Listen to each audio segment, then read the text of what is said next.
So today we have Vikram, a GSP RA with us, and Yasmin, a GSP peer leader with us. There was a recent article in the Michigan Daily titled Students Advocate for Tuition Equality that stated this year cost difference between the in-state and out-of-state rate for a full-time LSA freshman is about $25,000. Yasmin and Vikram, could you please describe your opinions on this issue? Okay. Would you like to start? You may start, Vikram. Okay. I mean, simply put, I'm an in-state student, so just throwing out biases there. So I do believe that the cost gap is justified. Being $25,000, that's something that in-state students shouldn't have to pay, given that their family has lived in Michigan for however long and has paid state taxes towards funding the university. Hi, my name is Yasmin, and I'm from the beautiful state of Indiana, so I am out of state. And I think that there should be tuition equality for in-state and out-of-state. I believe that even though out-of-state people have paid taxes in a different state, I believe that they have paid taxes in a specific state in the United States. Therefore, I think that they should get the same rate as the in-state people. And yeah. Okay, let's start with our first question. How would each of you handle a low-income student who's on the cusp of the intelligence or academic requirements to get into a university, but its finances alone are the difference between this out-of-state income or out-of-state tuition and in-state tuition? Say a student from Idaho, from in the South, from wherever, where the public universities are not as good as a state such as Michigan. No, definitely. So just a quick clarification. When you say cusp of academic, do you mean on the bottom tier, or do you mean to do well at the university? They're good enough to be into the university, but they're not necessarily good enough to achieve the upper tier merit scholarships that make the differences for them. Right. Okay. But would they be successful academically? Successful academically, maybe not 4.0 students, but Definitely. Successful students, if not top tier. Yeah. And I mean, in that case, that's definitely a tough issue, right? But I would hopefully believe that financial aid to some extent can take care of that. From a federal perspective. There's also other private scholarships, but in all honesty, trying to those are a case by case basis that should be looked at, and the financial aid office should determine the eligibility of aid. But I don't think that necessitates a full cost cut for all out of state students. Okay, Yasmin. I definitely think that there should be equal tuition for in-state and out-of-state, looking at that type of student. I actually know a lot of people like that who, actually people even got into Michigan, but other out-of-state schools as well.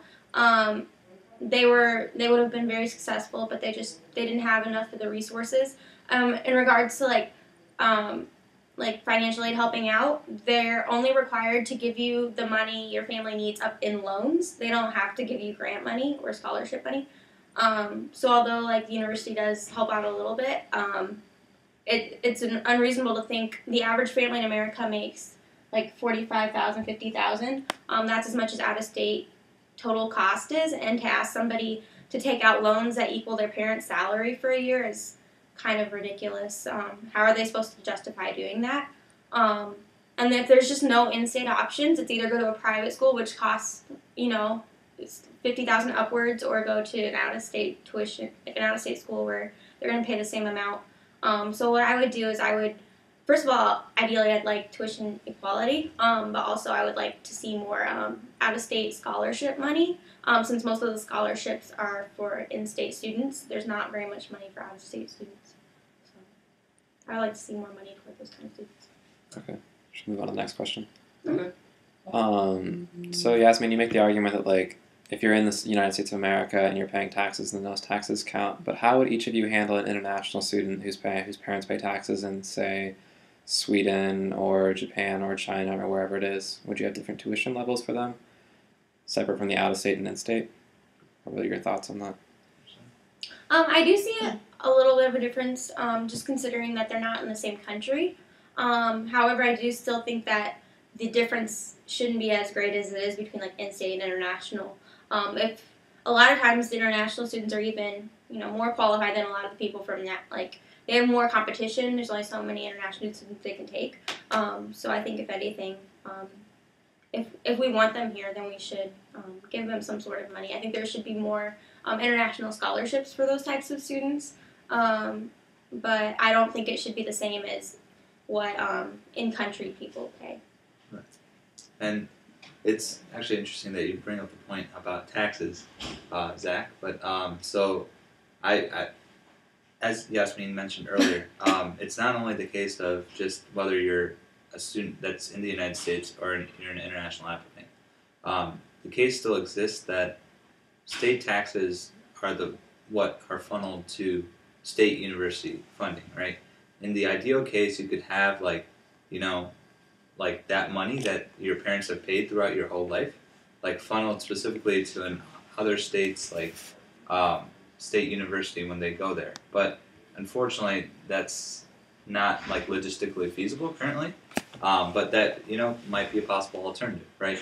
Now, extending that same case to a domestic versus international student, I agree. I mean, like it's sort of tough break, but like it's sort of the same scenario, right? They're not necessarily paying into the pool that necessitates or that causes that $25,000 cost gap, and more importantly, like there's some sort of pricing power when it comes to like universities that are attracting international applicants, right? Because more than likely, these international students are not only applying to the University of Michigan, but they're applying to other like really good public universities, such as the University of Virginia, or like the Cal, basically the whole Cal like school system, as well as other top tier private universities that charge $45,000 to $50,000 a year. So if to some degree, if they're pricing it at like $25,000, then they're leaving a lot of money on the table that could possibly be used to create better resources for the university, attract higher levels of better faculty, provide better care for students, and so on and so forth. Okay. And then our third question is, how would each of you handle a student, say, from Michigan who decided to attend a university outside of Michigan? Would the money that their parents paid into the state tax pool, would that transfer with them? In an ideal situation, how would you think that should be handled? No, like I said before, I would be for something like that. Mainly because I think the only reason that cost gap should exist is because there's a fixed resource of like funding that any state can give to university, and I mean that's just how they can try to be as equal with the student body. I mean, one of the main differentiators is that whether you're in state, whether you're out of state, right? And so that's how they distribute the money. So in the ideal situation, if they're able to use whatever money has been paid for the purpose of higher education by the family, and use that to attend any state university of their choice, I would definitely be in favor of that. I definitely think that would be a solution where we can have tuition equality. I think that if you took the money that parents paid toward education and put it toward where their students actually going, I think that would be a good solution. There would be no need for in-state or out-of-state tuition. Right. So, yeah. Definitely. Okay, guys, so other than what you just agreed on, do you think you have any other common values or overlapping beliefs on this issue? I don't know. I don't think so. I think that's probably where our agreement is. I think we both think that education costs too much. I don't know. I don't think so.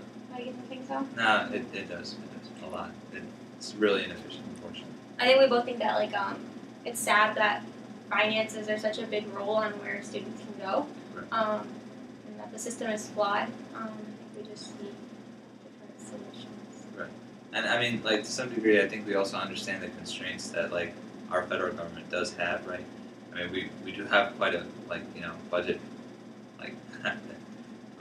deficit, but I think the first thing it's important that we start prioritizing what is absolutely necessary for our moving forward, and higher education should definitely be up there because I mean if you don't really have a good workforce, I mean we're facing that's one of the main crises we're facing today. We have a decently qualified workforce in terms of they have bachelor's degrees in a variety of fields, higher education fields, or not higher education fields, fields, but like a variety of fields that are like liberal arts, but like they necessarily aren't the technical disciplines that we need moving forward in order to actually innovate as a nation.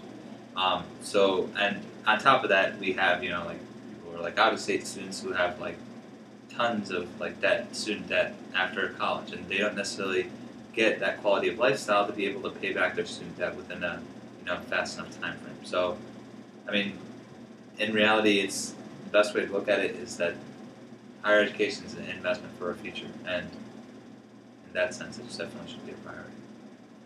Okay. All right, guys. Thanks a lot for talking with us. Thank you very much for having us.